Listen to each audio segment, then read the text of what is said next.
성경 말씀 같이 봉독하겠습니다. 창세기 49장 22절 그리고 여호수아서 1장 8절입니다. 자, 모두 같이 봉독하지요. 우리 소책자에도 있고 성경 찾으셔도 되겠고, 소책자는 그 밑에 두 구절이 같이 나와 있지요. 다 같이 봉독합니다. 시작. 요셉은 무성한 가지 곧 샘 곁의 무성한 가지라. 그 가지가 담을 넘었도다. 아멘. 여호수아 1장 8절 시작. 이 율법책을 내 입에서 떠나지 말게 하며 주야로 그것을 묵상하여 그 안에 기록된 대로 다 지켜 행하라. 그리하면 내 길이 평탄하게 될 것이며 내가 형통하리라. 아멘. 제가 어제 말씀드릴 때요, 아브라함 이분 이전하고 이후는 다르다 이렇게 말씀드렸지요. 살아가면서 어떤 사건 또는 어떤 사람을 만나는데 그 사람 그 사건을 만나기 이전의 내 삶과 만나고 난 다음에 내 삶은 이거는 달라집니다. 그런 사건들이 있어요. 그런 사람들이 있습니다. 그런 사람, 그런 사건은 내가 구체적으로 알지 못하는 사람일 수도 있습니다. 내가 만나지는 못했지만 어떤 사람한테서 내가 감동을 받고 그 사람이 쓴 책, 그 사람이 남긴 말씀, 그게 내 인생의 전환점이 될 수도 있습니다. 누가 저한테 존경하는 인물이 누굽니까? 이렇게 물어볼 때 그런 경우 있잖아요. 보통 많죠. 누굴 존경하십니까? 이런 거. 근데 제가 만난 사람 말고 만나지 않은 사람 중에서 제가 얘기하면 꼭 제가 두 사람을 얘기합니다. 한 사람은 안도산 선생, 도산 안창호 선생이시고, 또 한 사람은 전영창 교장 선생님, 제가 두 분을 얘기합니다. 전영창 교장 선생님은 제가 중학교 2학년 때 그때 미션 스쿨을 다니면서 부활절 3일 집회를 하는데 그때 딱 한 번 와서 설교하셨는데 제가 그분 손 잡아 본 것도 아니고 근데 제 인생에 크게 영향을 끼쳤습니다. 안도산 선생, 존경하는 우리 한국 사람들 참 많지만 근데 그분의 말씀이 제게 크게 영향을 끼쳤습니다. 안도산 선생이 하신 참 중요한 말씀들이 많지만 죽더라도 거짓은 말하라. 안도산 선생은 또 기독교 신앙을 참 깊이 가지고 계신 분이지요. 그분은 기독교 신앙으로 우리 국가와 민족이 걸어갈 그런 리더십도 가지신 분인데 기독교 신앙이 가진 얘기를 일반적으로 얘기하면 뭐냐? 그게 그런 거예요. 죽더라도 거짓은 말하라. 성경에 나온 하나님의 사람 중에서 참 존경하는 사람이 누구냐? 그러면 저는 옛날에 더도 말고 덜도 말고 딱 한 사람을 꼽았어요. 그는 세례 요한입니다. 근데 요즘은 옛날하고는 조금은 달라졌어요. 세례 요한 여전히 제가 성경의 인물 중에서 가장 존경하는 인물이지만 근데 그때는 하나님 아무도 말고 무조건 세례 요한 그랬는데 요즘은 세례 요한 말고 다른 분 몇 분이 더 이렇게 저렇게 생각이 얼른 납니다. 누구 한 사람을 통해서 어떤 사건을 통해서 그 사건이나 사람 이전하고 이후가 달라지는 경우가 있는데 제가 어제는 아브라함을 말씀드렸어요. 오늘 그런 분 또 한 사람 말씀드리면 모세입니다. 모세에 대해서 오늘 제가 말씀드릴 건 아니고요. 모세 이전하고 이후가 성경을 읽으면서 왜 다르냐 그 얘기만 잠깐 하고 오늘 말씀을 넘어갈게요. 모세는 율법을 받은 분이잖아요. 하나님의 말씀을 받은 분이에요. 근데 기록된 말씀을 받았단 말이에요. 기록된 말씀. 그러니까 모세 이전에는 하나님께서 명시적으로 공적으로 기록된 말씀은 없었습니다. 하나님의 말씀을 들은 사람, 하나님의 음성을 듣고 또 하나님의 어떤 축복을 체험한 사람들이 뭐 개인적으로 메모해 놓고 그런 거는 물론 있었을 거예요. 그런데 공적으로 하나님이 내가 너희들이 지켜야 될 말씀을 준다. 자, 기록해라. 이런 거는 없었다고요. 근데 모세한테는 하나님께서 두 가지 방식으로 공적으로 그리고 역사 내내 기록될 말씀을 주셨습니다.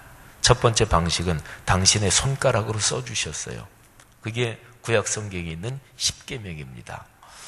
오늘날 그리스도인들의 삶에서 십계명 이거를 조금 우습게 여긴다고까지는 말을 못하겠지만 십계명의 중요성을 좀 많이 옛날 신앙에 비해서 이렇게 조금 소홀히 하는 경우가 있는 것 같아요. 절대로 그러면 안 되는 말씀이죠. 성경 66권 말씀 중에서 체급이 다른 말씀이 있어요. 성경이 창조부터 저 영원한 나라가 올 때까지 쭉 성경의 구원의 역사 이게 쭉 흘러가면서 길목이 되는 말씀이 있어요. 여기서 인천을 간다. 그러면 어떤 사거리, 어떤 중요한 길목은 반드시 지나야 되는 경우가 있잖아요. 사람이 살아가면서 내 삶에서 그거는 반드시 해야지. 유치원 다닐 때 그건 반드시 해야지. 그거는 학창시절에 그거는 반드시 해야지. 이런 게 있잖아요. 그게 이제 인생의 길목이 되는 그런 일거리들이에요. 근데 성경에서 길목이 되는 말씀, 체급이 다른 말씀이 있는데 구약의 십계명, 신약의 주기도문, 그리고 주기도문이 포함되어 있는 산상설교 이런 거는 길목이 되는 말씀들이에요. 그러니까 십계명 하나님이 손가락으로 써주시면서 공적으로 말씀을 주셨어요. 그 다음에 두 번째는 십계명 이외에 신명기에 나오는 이런저런 말씀들은 하나님께서 말씀해 주시고 모세가 썼을 거예요. 그래서 공식적으로 하나님의 말씀을 하나님이 주시기 시작했습니다.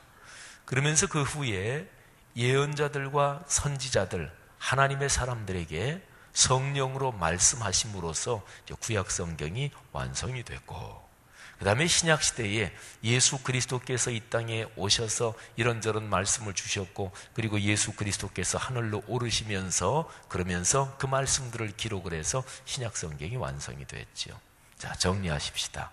모세, 이분 전하고 이분 후는 달라요. 그러니까 성경을 읽을 때 모세는 잘 기억해야 돼요. 하나님의 말씀을 받아서 주신 분이니까. 사랑하신 여러분, 하나님의 말씀이 중요하다는 거예요. 기록된 말씀이 중요하다는 거예요. 무슨 말씀이요? 기록된 말씀이요. 기록된 말씀이 중요하지 않을 거면 하나님이 왜 주셨겠어요? 그리고 구약 성경에서 이스라엘 백성이 애굽에서 나와서 시내산 기슭에 진을 치고 모세가 하나님 앞에 올라가서 거기에서 기록된 말씀을 받은 그 기록된 말씀에 대한 그 성경의 사건이 얼마나 중요한지는 성경 지식 많이 없는 그런 그리스도인들도 얼핏만 생각해 봐도 알지요. 시내산에 올라가서 말씀을 받고 십계명의 돌판 내려와서 한번 깨고 그 다음에 또 올라가서 다시 받고, 그리고 기록된 말씀을 이스라엘 백성들은 누구나 다 그 말씀대로 살아야 했습니다.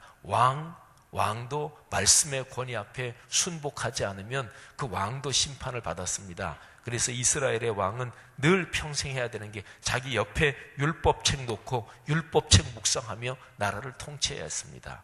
그러니까 기록된 말씀, 그게 중요하지 않으면 하나님이 그거 왜 주셨겠어요? 66권 성경이 중요하지 않으면 이 성경이 왜 있겠어요? 사랑하신 여러분, 기록된 66권 성경이 신앙의 표준입니다. 신앙의 잣대입니다. 신앙의 기준입니다. 신앙의 토대입니다. 66권 기록된 성경, 이것이 여러분과 저 우리 모두의 삶에 축복이 되기를 주님의 이름으로 축원합니다. 요셉이란 인물은 우리가 다 아는 대로 꿈꾸는 자, 이게 요셉의 별명입니다. 근데 요셉의 일생을 얘기할 때 꿈꾸는 자, 요셉의 꿈, 이거 조금 뒤로 밀어두고요. 요셉에 대한 얘기를 창세기 쭉 한번 읽어보면은요, 아주 중요한 것이 있습니다. 창세기 37장 이후로 요셉에 대한 이야기가 나오지요. 근데 요셉에 대한 이야기에서 꿈, 요거 조금 뒤로 밀어두고요. 아주 특징적인 게 있는데 그거는 하나님께서 요셉과 함께 하셨다. 그래서 형통하셨다. 그러니까 하나님께서 함께 하셨다. 이게 요셉의 생애를 성경 기록에서 한 줄로 꿰는 끈이에요. 자, 성경 찾으실 분들 조금 몇 구절 찾아보면서 같이 한번 볼까요? 창세기 39장. 요셉이 고난과 고통을 당하는 그때 장면부터 보겠습니다. 요셉의 고통과 고난, 애굽에 내려가서 팔리면서 본격적으로 시작되는데 커다랗게 세 가지 단계, 세 가지 국면을 볼 수 있어요. 보디발의 집에 가정노예로 팔릴 때, 거기에서 더 악화돼서 감옥 속에 갇힐 때, 그리고 세 번째는 거기에서 감옥에서 풀려나서 애굽의 총리 대신이 될 때, 요셉의 생애에서 팔리면서부터 아주 중요한 국면 세 가지를 볼 수가 있습니다. 자, 39장 2절. 보디발의 가정에 가정 노예로 팔립니다. 그런데 노예로 팔리고 나서 요셉의 생애가 어땠습니까? 39장 2절 3절 다 같이 읽겠습니다. 여호와께서 요셉과 함께 하심으로 그가 형통한 자가 되어 그의 주인 애굽 사람의 집에 있으니 그의 주인이 여호와께서 그와 함께 하심을 보며 또 여호와께서 그의 범사에 형통하게 하심을 보았더라. 아멘. 여러분, 하나님이 요셉과 함께 하셨어요. 그래서 요셉이 어떤 자가 됐다고요? 형통한 자가 됐습니다. 이게 2절이에요. 3절은 그거를, 그러니까 하나님께서 요셉과 함께 하시는 거를 다른 사람이 봤어요. 주인이 봤어요. 하나님이 함께 하셔서 형통한 자가 된다는 것을 그의 주인이 봤습니다. 그래서 5절로 넘어가 보면 주인이 요셉에게, 하나님이 요셉에게 자기의 집과 그의 모든 소유물을 주관하게 한 때부터, 그러니까 그 보디발이 요셉한테 모든 걸 다 믿고 맡겨요. 근데 그때부터 여호와께서 요셉을 위하여 애굽 사람의 집에 복을 내리심으로 여호와의 복이 그의 집과 밭에 있는 모든 소유에 미친지라. 아멘. 하나님이 여러분의 삶에 요셉처럼 함께 하시기를 축복합니다. 그래서 형통하시기를 축복합니다. 여러분, 오늘 여기 창세기 이 말씀이 구약시대에 살았던 요셉에 대한 얘기지, 나하고는 거리가 멀지, 이렇게 생각하는 비극이 없기를 바랍니다. 축복하고 반대말은 비극이에요? 저주예요? 여러분, 하나님의 말씀은 비극이요 저주가 될 수 있고 축복과 형통이 될 수가 있어요. 어떤 게 중요하잖아요. 중요할수록 거기에 대해서 입장 정리를 어떻게 하느냐, 그게 축복과 저주를 가르는 거예요. 대통령이 중요하죠, 그죠? 얼마나 중요해요, 대통령이. 그래서 대통령에 대한 입장을 정리해야, 그래야 축복이 되기도 하고 저주가 되기도 하는 거예요. 그러니까 정치권에 있는 사람은 그 굉장히 세력이 강한 어떤 정치적인 리더, 그 사람 때문에 그 사람에 대해서 나는 입장 중립이요, 고위공직자가 정치적으로 나는 중립이요, 그런 거는 없어요. 중요할수록 거기에 대해서는 입장 정리를 할 수밖에 없어요. 그러잖아요. 모든 게 다 마찬가지예요. 사랑하신 여러분, 성경 말씀은 중요해요. 성경에 대해서 자기 입장을 정리해야 신앙적으로 축복을 받아요. 그런데 성경은 지금 여기 있는 우리를 위해서 기록이 된 거예요. 성경은 과거의 책이 아니에요. 박물관의 유품이 아니에요. 고문서가 아닙니다. 성경은 지금 여기서 살아 움직이는 책이에요. 그러니까 말씀에서 은혜가 된다는 것은 성경 말씀이 지금 나에게 하는 말씀으로 들리는 거예요. 아브라함 얘기, 모세 얘기, 그리고 요셉 얘기가 지금 나에게 주시는 말씀으로 듣는 거예요. 그걸 가리켜서 믿음이라 그래요. 그걸 가리켜서 은혜 받았다 그래요. 사랑하신 여러분, 오늘 여기 요셉에 대해서 기록한 말씀, 하나님이 요셉과 함께 계셨어요. 그래서 형통한 자가 됐어요. 이 말씀을 들으면서 우리의 마음에는 즉시로 하나님, 저도 그렇게 되기를 원합니다. 하나님, 내 자녀들이 그렇게 되기를 원합니다. 이런 소원이 생겨야 돼요.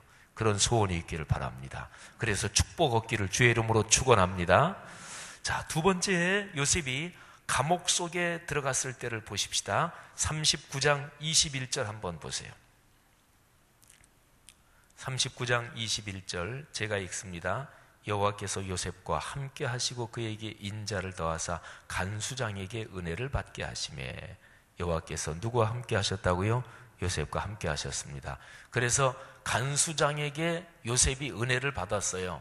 여러분, 인간관계에서 누가 나를 좋아한다, 누가 나를 잘 도와준다, 누가 나를 위해서 애써준다, 그런 것도 하나님이 그렇게 역사하시는 거예요. 여러분에게 그런 은혜가 있기를 바랍니다. 다 아시지요? 직장, 사업, 세상 살아가면서 인간관계에서 축복이 오잖아요. 사람을 얻어야 좋은 거잖아요. 그런데 하나님이 거기에 역사하신다고요. 그런 은혜가 있기를 바랍니다. 23절 다 같이 읽겠습니다. 간수장은 그의 손에 맡긴 것을 무엇이든지 살펴보지 아니하였으니 이는 여호와께서 요셉과 함께 하심이라. 여호와께서 그를 범사에 형통하게 하셨더라. 아멘. 여호와께서 요셉과 어떻게 했다고요? 함께 했습니다. 그래서 요셉의 범사가 어떻게 됐다고요? 형통하였더라. 노예로 팔릴 때보다 감옥에 갇혔을 때는 더 힘들었습니다. 그랬겠지요. 더 악화되잖아요, 상황이. 그런데 그때도 하나님은 함께 계셨어요. 자, 마지막 장면 보겠습니다. 이제 애굽왕 바로에게 발탁이 돼서 애굽의 총리가 됩니다. 자, 38절 말씀.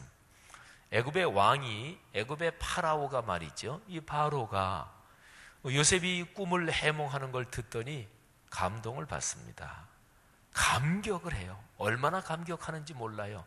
그래서 요셉이 꿈을 쭉 해몽하는데 그거를 듣고서 바로 그 자리에서 애굽의 절대 권력자, 애굽의 파라오는 신의 아들, 신적인 존재라고 여겨졌습니다. 절대 권력자지요. 근데 바로가 그 자리에서 바로 총리 대신으로 그 자리에서 임명해요. 근데 임명하면서 하는 말, 38절 말씀 다 같이 읽겠습니다. 바로가 그의 신하들에게 이르되 이와 같이 하나님의 영에 감동된 사람을 우리가 어찌 찾을 수 있으리요 하고 아멘. 여러분, 하나님께서 요셉과 같이 계신다. 그거를 바로는 뭐라고 표현하냐면 하나님의 영에 감동된 사람. 사랑하신 여러분, 멋진 표현이죠. 하나님의 영이 여러분의 삶을 감동하시기를 바라고 여러분의 마음을 감동하시기를 바랍니다. 39절 말씀 제가 읽습니다. 요셉에게 이르되 하나님이 이 모든 것을 내게 보이셨으니 너와 같이 명철하고 지혜 있는 자가 없도다. 아멘. 하나님이 여러분에게 보여주시기를 바랍니다. 하나님이 여러분에게 삶을 걸어가면서 여러분에게 여러분이 하는 직장, 직업, 자녀 양육 또는 인생사의 모든 일에 대해서 여러분에게 깨달음을 주시고 가르침을 주시고 보여주시고 감동을 주시기를 축복합니다. 여러분, 내가 어떤 비밀을 가지고 있다. 친한 사람에게는 얘기해줘요. 그렇죠? 그리고 아주 가까운 사람에게는 야, 이건 아무도 안 보여주는 건데 보여주기도 해요. 하나님이 여러분에게 종종 보여주시나요? 하나님이 여러분에게 종종 감동을 주시나요? 아유, 하나님, 목사님, 아유, 나는 하나님이 하나도 안 보여줘요. 아유, 어째요? 큰일 났네요. 큰일 났잖아요. 하나님이 하나도 안 보여주셔요. 말씀도 안 해주셔요. 아유, 어떻게 사셔요? 그러고서 큰일 났네요. 하나님한테 때 좀 쓰세요. 하나님 왜 나한테는 안 보여줘요? 하나님 왜 나한테는 말씀 안 해주셔요? 때 좀 쓰셔요. 그렇게 해서 어떻게 살아요? 그래? 예? 예를 들어서 친구가 몇 명이 있는데 친구들 자기들끼리는 친해. 나는 왕따 시켜요. 아유, 그래서 어떻게 살아요? 화나가지고 약 올라서 어떻게 살아요? 근데 제가 지금 말씀드린 것처럼 이 제 얘기를 듣고서, 이 설교를 듣고서 하나님이 나한테는 안 보여주시네? 하나님이 나한테 감동 안 주시네? 나한테 말씀 안 해주시네? 이거를 딱 듣고서 큰일 났네. 하나님한테 떼써야지. 이런 생각이 들면 벌써 된 거예요. 그런데 이런 설교를 듣고도 그냥 덤덤, 무덤덤 이렇게 되면 그러면 그게 문제지요. 하나님이 나에게 말씀 안 해주신다, 안 보여주신다, 감동 안 주신다. 그래도 내 삶에서 큰일 났다는 생각이 전혀 안 드는 거예요. 그 상태가 문제지요. 사랑하신 여러분, 하나님 나에게 보여주세요. 말씀해 주세요. 하나님 나에게 거룩한 영으로 감동을 주세요. 하나님, 그래서 내가 복을 받고 살기를 원합니다. 이런 마음의 소원이 있기를 주님의 이름으로 축원합니다. 자, 여러분, 요셉은 이렇게 산 사람이에요. 그런데 요셉이 이렇게 살았는데 요셉의 인생을 계속 쭉 끌고 간 게 있는데 그게 요셉이 꾼 꿈이에요. 요셉이 어렸을 때 형들하고 밭에서 일하는데 꿈 얘기예요. 밭에서 이렇게 일하는 꿈을 꿨는데 형들이 묶은 곡식단이 요셉의 묶은 곡식단한테 절을 하는 거예요. 첫 번째 꿈. 두 번째 꿈, 또 꿈을 꿨는데 하늘에 있는 해, 달, 별 11개가 요셉 자신한테 절을 하는 거예요. 그 꿈 때문에 더 미움을 받지요. 요셉이 그 꿈을 기억했을까요? 요셉이 그 꿈을 평생 살아가면서 기억하고 있었을까요? 그랬습니다. 42장 9절 다 같이 보겠습니다. 42장 9절. 요셉이 총리가 되고 난 다음입니다. 온 고대 근동지방에 곡식이 없어져서 먹을 양식이 없었습니다. 요셉의 형들이 곡식을 사러 애굽까지 왔습니다. 자기 동생이 총리가 된 거는 몰라요. 그래서 곡식을 사기 위해서 요셉의 형들 10명이 와가지고 그 총리 앞에 절을 합니다. 딱 절을 했을 때 요셉은 20수년 만에 형들 처음 보는 거예요. 근데 요셉이 딱 형들이 절을 할 때 그때에 요셉이 어떤 생각을 했습니까? 자, 9절, 42장 9절 다 같이 읽겠습니다. 요셉이 그들에게 대하여 꾼 꿈을 생각하고 그들에게 이르되 너희는 정탐꾼들이라 이 나라의 틈을 엿보려고 왔느니라. 아멘. 여러분, 요셉은 그 꿈을 계속 기억하고 있었어요. 17살에 하나님이 꿈꾸게 해주신 그 꿈을 요셉은 잊어버리지 않았어요. 자, 42장 9절 말씀을 미루어 봐서 요셉이 애굽에 팔렸을 때도 요셉은 그 꿈을 기억하고 있었을 거예요. 하나님 저한테 그런 꿈을 주셨지요. 근데 제가 이렇게 노예로 팔립니다. 이게 어찌된 일입니까? 하나님 그 꿈을 이루게 해 주옵소서. 요셉이 감옥에 갇혔을 때도 요셉은 그 꿈을 기억하고 있었어요. 하나님 저에게 꿈을 주셨지 않습니까? 그런데 더 상황이 악화되는 게 웬일입니까? 하나님 그 꿈은 어떻게 되는 것입니까? 그 꿈을 기억하고 있었을 거예요. 애굽의 총리가 되면서도 그 꿈을 기억하고 있었을 거예요. 저는 9년 전에 이 교회 부임하면서 한 가지 생각했어요. 저는 이 교회 오기 전부터 말씀이 삶으로 이루어져야 된다. 이건 늘 생각했거든요. 한국교회 이렇게 가다가는 큰일 난다, 망한다 이런 생각했거든요.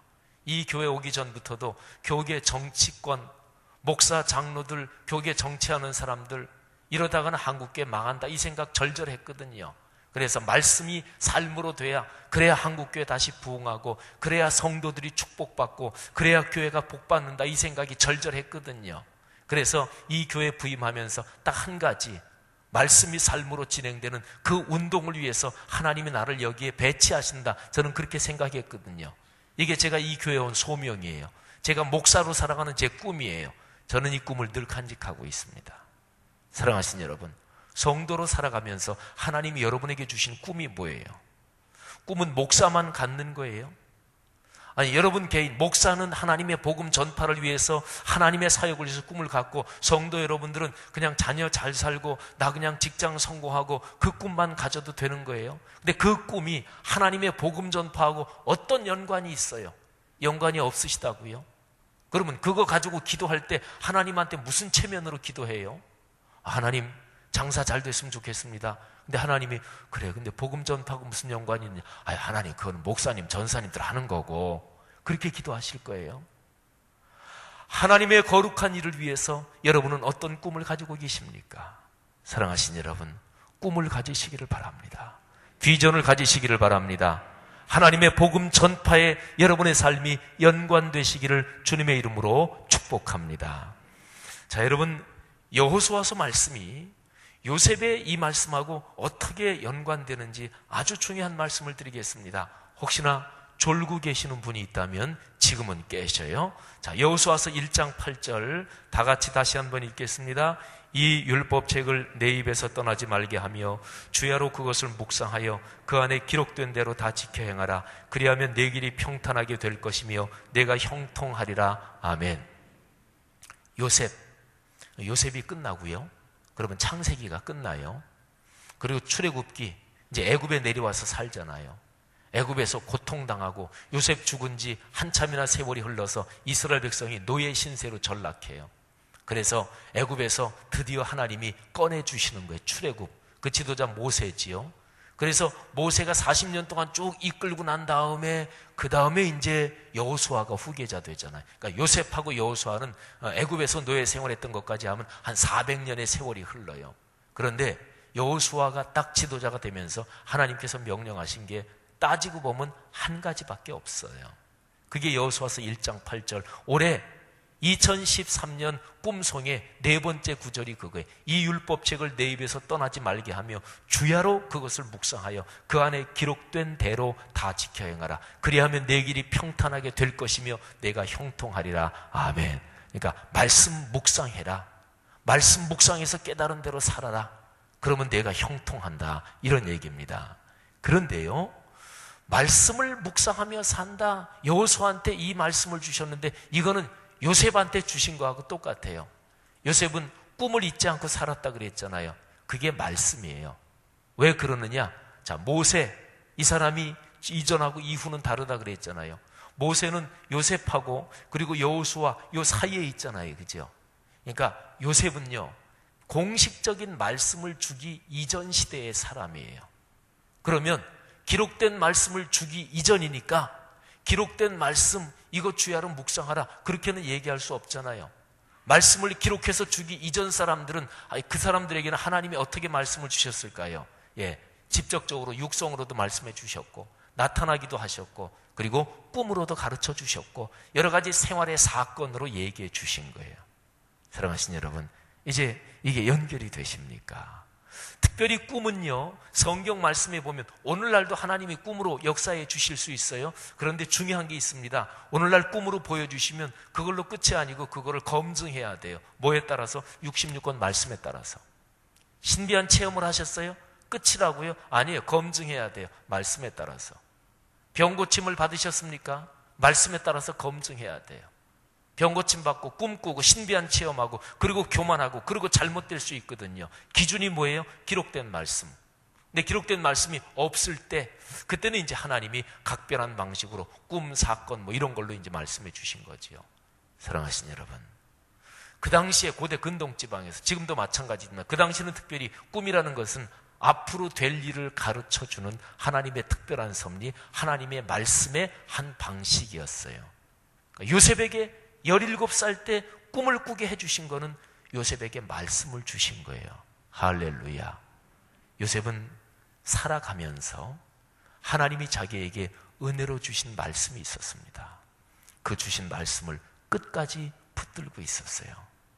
저는 결혼하기 전에 약혼 시절에 저희 집사람하고 같이 하나님이 목사로 살아가면서 경제 문제에 대해서 하나님이 주신 말씀이 있었습니다. 이사야 45장 말씀. 그거를 붙들고 평생 경제 문제 생각할 때마다 하나님이 그 말씀을 주신 거 그거 붙들고 살아가요.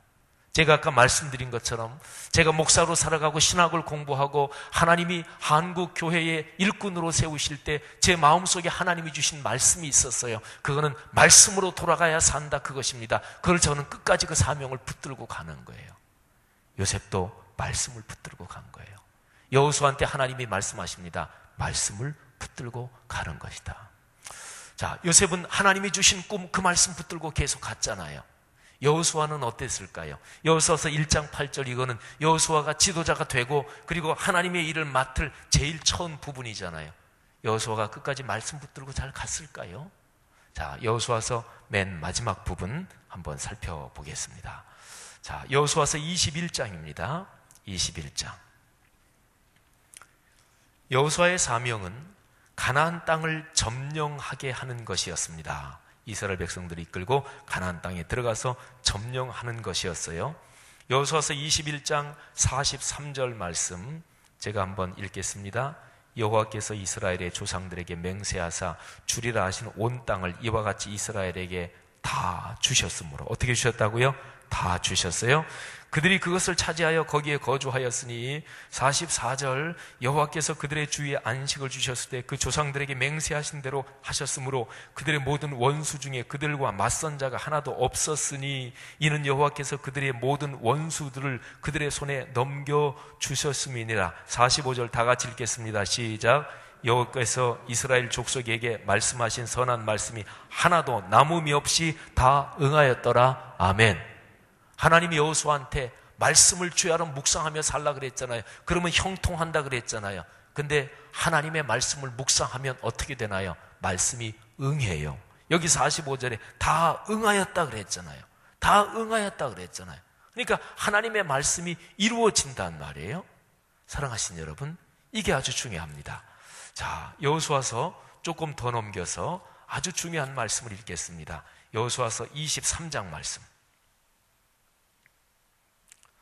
23장 1절을 제가 읽습니다. 여호와께서 주의 모든 원수들로부터 이스라엘을 쉬게 하신 지 오랜 후에, 그러니까 이미 다 점령하고 세월이 또 꽤 흘렀어요.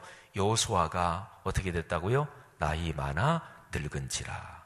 2절 보세요. 모든 사람을 다 불러요. 그리고서 그들에게 말합니다. 나는 나이가 많아 늙었도다. 이 세상을 떠날 때가 됐어요. 마지막 유언적인 얘기를 하는 거예요. 그런데 중요한 게 3절입니다. 3절 다 같이 읽습니다. 시작. 너희의 하나님 여호와께서 너희를 위하여 이 모든 나라에 행하신 일을 너희가 다 보았거니와 너희의 하나님 여호와 그는 너희를 위하여 싸우신 이시니라. 아멘. 하나님이 어떤 분이라고요? 이스라엘 백성들을 위하여 싸우셨어요. 그러면 잘 들으셔요. 오늘 설교 제목이 뭐냐면 함께 걸으시다. 어제 설교 제목을 잠깐 기억하실까요? 말씀하시다. 하나님은 말씀만 하시고, 자, 너희들 들어가서 얻어라. 내가 너희를 축복한다. 말씀만 하시고, 하나님은 그냥 하늘 보좌에 앉아 계시고, 자, 너희 가. 걱정하지 마라. 내가 얘기한 거잖아. 이렇게만 하시는 분이 아니고 하나님은 함께 걸으셔요. 근데 오늘 여기 지금 읽은 말씀에서 여호와는 너희를 위하여 싸우신 이시나, 여호수아서 23장 3절 233, 여호와는 너희를 위하여 싸우신 이시니라. 같이 싸웠다는 얘기가 뭐예요? 여호수아가 요단강을 건너서 이스라엘 백성과 함께 그 법궤 하나님이 임재하고 현존하신다, 그거를 메고 갈 때 하나님이 같이 들어가셨다는 얘기예요. 하나님은 함께 걸으셨어요. 여러분 조금 내려가서 10절 말씀 한 번 더 읽어볼까요? 23장 10절 다 같이 읽습니다. 너희 중 한 사람이 1000명을 쫓으리니 이는 너희의 하나님 여호와 그가 너희에게 말씀하신 것 같이 너희를 위하여 싸우심이라. 아멘. 말씀하신 것 같이. 뭐를 말씀하셨어요? 내가 너희와 함께한다. 내가 너희와 동행한다. 그것처럼 하나님께서 이스라엘 백성을 위하여 싸우셨습니다. 그러니까 함께 걸으셨습니다. 할렐루야. 하나님은 요셉에게 꿈을 주셨습니다. 그리고 요셉과 함께 걸으셨습니다. 요셉이 애굽으로 팔려가면서 눈물을 흘릴 때 요셉은 몰랐지만 하나님은 거기 계셨습니다. 애굽의 노예로 팔려갈 때 요셉이 자기가 꾼 꿈, 하나님이 꿈으로 주신 말씀을 붙잡고, 하나님 말씀을 이렇게 주셔놓고 꿈은 이렇게 주셔놓고 내 상황은 지금 왜 이렇습니까? 하고 하나님 앞에 한탄과 탄식도 하기도 했을 텐데, 그런데 그때 요셉은 몰랐지만 하나님은 그 옆에 같이 계셨습니다. 감옥 속에 들어갔을 때 요셉이 참으로 마음이 힘들었지만, 그리고 감옥에 술 맡은 관원장에게 꿈을 해몽해줘서 그 사람이 복직됐는데 그때 부탁을 했거든요. 당신이 복직되면 저를 좀 생각 좀 해주십시오. 제가 억울하게 갇혔습니다. 그런데 그게 뭔가 이루어질 줄 알았겠지요. 그런데 술 맡은 관원장이 복직되고 새까맣게 잊어먹었어요. 몇 년 동안 감감무소식이었어요. 2년 동안. 요셉은 그때 마음이 참 힘들었을 거예요. 하나님, 제가 17살에 저한테 주신 꿈, 하나님 그건 어떻게 되고 제 인생은 이렇게 꼬이기만 합니까? 그런데 그때 요셉은 몰랐지만 하나님은 그 감옥 속에 그 침묵의 2년 동안 요셉 옆에 하나님이 계셨습니다. 하나님은 함께 계신 거예요. 하나님이 말씀하셨는데, 누가 말씀하셨다고요? 하나님이요. 하나님이 거짓말하셔요? 하나님이 공수표 띄셔요? 아닙니다. 신앙생활 하면서 신앙생활에 스타일이 좋아야 돼요. 신앙생활에 훈련이 신앙을 잘못 배우면 안 돼요. 신앙생활하면서 제일 중요하게 배워야 되는 거, 감정에 휘둘리지 마라. 자주 삐지지 마라. 신앙생활하면서 주변 여건 보지 말아라. 신앙생활하면서 배워야 되는 훈련이 말씀 바라보는 훈련하는 거예요. 왜 이렇게 자꾸 삐져요? 왜 이렇게 감정에 휘둘려요? 그러니까 나한테 일어난 어떤 일, 나를 중심으로 생각해서 자주 삐지고 감정에 휘둘리지. 신앙생활이 그거예요. 신앙생활은 두렵고 떨리는 하나님, 영존하시는 하나님, 전지전능하신 하나님 앞에 두렵고 떨리는 마음으로 엎드리는 걸 배우는 거예요. 어디 감히 하나님 면전에서 자기가 삐져요. 여러분, 옛날에 왕이 있던 시절 같으면 자기의 집안에 별별 일이 다 있더라도 왕 앞에 나갈 때 온통 인상을 찌푸리고 나가면 죽어요. 죽는 거예요. 어디 감히 임금님 앞에. 영존하시고 전지전능하신 하나님 앞에 한국교회 강단에 문제가 있지요. 목사들이 성도들 듣기 좋은 얘기만 들으니까 집사, 권사, 장로 또는 목사 되고 이런 거에 되면은 그걸 대단한 벼슬처럼 자꾸 떠받들어 주니까 오냐 하니까, 그러니까 강단에 문제가 있는 거지요. 전지전능하신 하나님을 선포하지 않고 하나님 앞에 두렵고 떨리는 심정으로 엎드리는 것을 가르치지 않고, 그러니까 한국교회 신앙이 다 약체화가 된 거예요. 다 약해 빠진 거예요. 사랑하신 여러분, 신앙에서 중요한 거 감정에 휘둘리지 않는다. 그리고 삐지지 않는다. 나 중심으로 생각하지 않는다. 나는 없다. 모든 것은 하나님의 거룩한 영광만 있다. 사랑하신 여러분, 말씀에서 얘기하기를 하나님이 요셉과 같이 계셨대요. 하나님께서 여호수아와 같이 계셨대요. 2차 세계대전 때 히틀러가 유대인들을 수도 없이 학살했잖아요. 근데 얼마나 힘들었겠어요. 600만 명이 넘는 사람들이 가스실에서 총살당하면서 별별 생체 실험을 다해서 그렇게 죽어갔어요.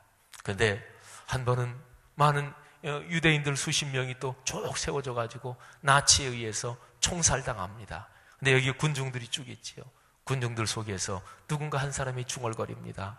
하나님은 지금 어디 계신가? 그런데 옆에 있는 사람이 또 혼잣말처럼 중얼거립니다. 지금 하나님은 저기서 같이 죽어가고 계시다. 여러분, 그 얘기가 참 의미심장한 얘기인데 깊은 깨달음을 주어요. 그러니까 유대인들이 그 고통을 당할 때, 총살당하고 가스실에서 죽어갈 때 하나님이 거기 같이 계셨다는 거지요. 하나님은 우리 인생사의 어려운 상황 속에서 동행하십니다. 우리는 어려움은 질 수 있어요. 근데 하나님도 지셔요? 아니요. 하나님은 지지 않으십니다. 하나님은 역전의 명수이십니다. 어떤 내외관이 있었습니다. 경제적으로 넉넉하지 못했지만 두 사람은 깊이 사랑하며 그리고 참 사이가 좋은 부부였습니다. 그런데 이게 웬일입니까? 어느 날 그 아내가 몹쓸 병에 걸려서 점점 시력이 약해지고 있었습니다. 급기야는 시력을 완전히 잃어버리게 됐습니다. 너무 슬프고 인생이 한탄스러웠지만 사랑하는 남편이 있길래 그래도 괜찮았습니다. 이 여인은 앞을 보지 못하기도 했지만 남편이 이 여인의 손을 늘 붙잡고 다녔습니다. 이 여인은 어떤 면에서 더 깊은 사랑을 느낄 수 있었고 더 행복하기도 했습니다. 내 사랑하는 남편, 늘 손을 꼭 붙잡고, 자기는 앞을 보지 못했지만은 그러나 자기의 남편이 늘 손을 붙잡고 옆에 있었기에 눈을 보는 것처럼 그렇게 살 수 있었습니다. 그런데 어느 날 남편이 이렇게 얘기합니다. 여보, 당신이 혼자 다니는 훈련을 해야 되지 않겠소? 다른 사람들처럼 이 앞을 보지 못하는 시각장애자들이 쓰는 지팡이를 남편이 하나 사와서 주면서 당신이 이제 스스로 다니는. 부인도 알아요. 그 말이 무슨 뜻인지. 하지만 너무너무 섭섭했습니다. 하지만 부인은 알겠어. 그래서 부인이 그때부터 이제 지팡이를 가지고 다니는 연습을 합니다. 넘어지기도 했어요. 그리고 깨지기도 했습니다. 어디에 부딪히기도 했습니다. 그런데 야속한 남편은 그때 곁에 없었습니다. 근데 여인은 점점 익숙해졌습니다. 어느 날은 늘 가는 반찬 가게 가서 채소를 사는데 그 채소집 주인이 그래요. 아이고, 그렇게 앞을 못 보시기도 했지만 참 부인은 행복한 사람이에요. 아유, 뭘 그래요? 이렇게 됐는데 아니에요. 늘 부인이 올 때마다 부인 그 남편께서 저 뒤에서 늘 같이 다니는 거 보면 참 이렇게 행복한 부부가 있나 싶습니다. 부인은 그때 깨달았어요. 내 남편이 늘 내 뒤에 같이 있었구나. 부인이 넘어질 때 와서 일으켜 세워주지 않았지만, 부인이 어디 부딪힐 때 금방 와서 여보 어디 안 다쳤어? 이렇게 얘기해 주지 않았지만 남편은 늘 부인 뒤에 따라다니고 있었던 거예요. 여러분, 실화인지 아니면은 감동을 위해서 구성해낸 얘기인지 모르겠지만 여러분, 이 얘기에서 그 남편 모습에서 하나님의 모습을 한번 대입시켜 보시기를 바랍니다. 하나님은 우리의 삶에 늘 같이 걸어가고 계셔요. 여러분이 느끼기에 하나님이 왜 나 사랑하시지 않나? 왜 도우시지 않나? 그냥 여러분 생각이고요. 여러분 느낌이고요. 느낌에 속지 마세요. 감정에 속지 마세요. 가장 확실한 공증된 문서 하나 말씀드려요. 성경이요. 왜 확실하게 공증된 문서가 있는데 왜 그리스도인들은 그렇게 감정이 휘둘리고 왜 그리스도인들은 그렇게 상황이 휘둘리고 말씀보다 상황이 더 커 보여요. 말씀보다 감정이 더 커 보여요. 말씀보다 내 이해관계가 더 커 보여요. 그럴 때 넘어지는 거예요. 그럴 때 실망하는 거예요. 그럴 때 마음에 상처받는 거예요. 사랑하신 여러분, 하나님은 우리와 같이 걸으십니다. 할렐루야. 같이 걸으시는 하나님을 찬양하세. 같이 걸으시는 하나님께 영광을 돌리세. 같이 걸으시는 하나님을 신뢰하세. 그래서 그리스도인들이 인생사에서 반드시 성공하고 반드시 축복을 받고 그리고 형통한 자가 되는 것입니다. 사랑하신 여러분, 하나님의 거룩한 이 말씀의 약속, 내가 너희와 같이 걷는다, 이 말씀이 오늘 이 새벽에 여러분에게 축복이 되시기를 주님의 이름으로 축원합니다.